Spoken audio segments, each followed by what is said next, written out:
Donc on avait prévu un certain nombre de questions, hein, mais qu'on avait envoyées à l'avance, hein, puisque du coup c'était l'extrait de notre plateforme. Vous avez vu que dans notre plateforme on avait des exigences vis-à-vis de l'État et de la préfecture et des exigences vis-à-vis de Lubrizol.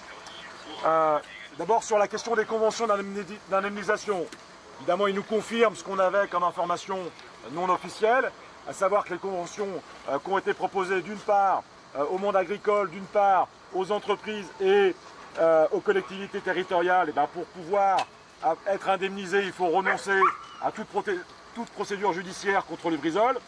Donc voilà, chacun appréciera.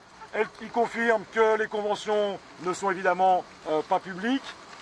Et par contre, la première nouvelle, ils nous disent, et ils n'en ont pas fait la publicité, et on discutera collectivement à la prochaine réunion unitaire de comment on utilise cette information, ils nous disent qu'ils étudient, hein, quand on a posé la question des gens au chômage partiel, des gens qui ont été licenciés, des gens dont les gosses ont été malades, du nettoyage des logements, des gens qui ont pris des congés pour garder leurs gosses.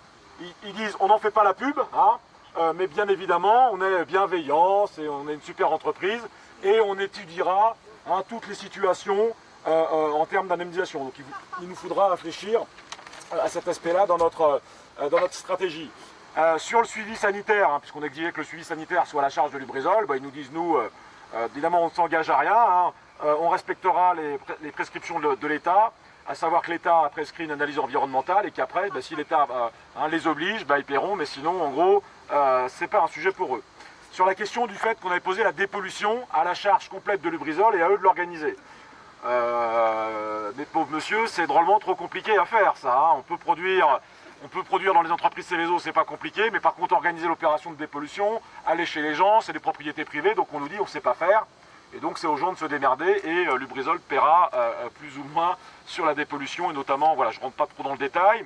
Sur les questions de transparence, puisqu'on avait demandé, voilà, vous voulez reproduire, vous voulez avoir la confiance des habitants de l'agglomération, hein, qu'est-ce que vous allez faire pour ça en termes de documents? Est-ce que vous allez rendre public votre évaluation des risques, les règles relatives à l'incendie, les travaux que vous avez faits, etc.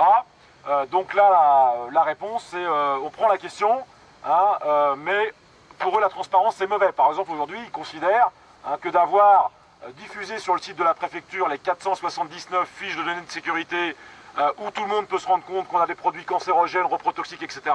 Hein, pour eux, c'est pas de la bonne communication, donc ils sont plutôt dans une situation dont on peut craindre, hein, mais je le mets au conditionnel, c'est pas une réponse fermée qu'ils nous ont donnée, qui ne vont pas diffuser un certain nombre d'éléments qui pourraient permettre en tout cas une expertise indépendante citoyenne. Ils nous ont donc confirmé que le CSE Lubrizol avait bien voté une expertise pour risque grave, notamment sur la question de la santé, hein, mais que le CSE Lubrizol, et on verra si c'est vrai, hein, pourra évidemment la diffuser à l'extérieur des murs de l'entreprise. Voilà pour faire court.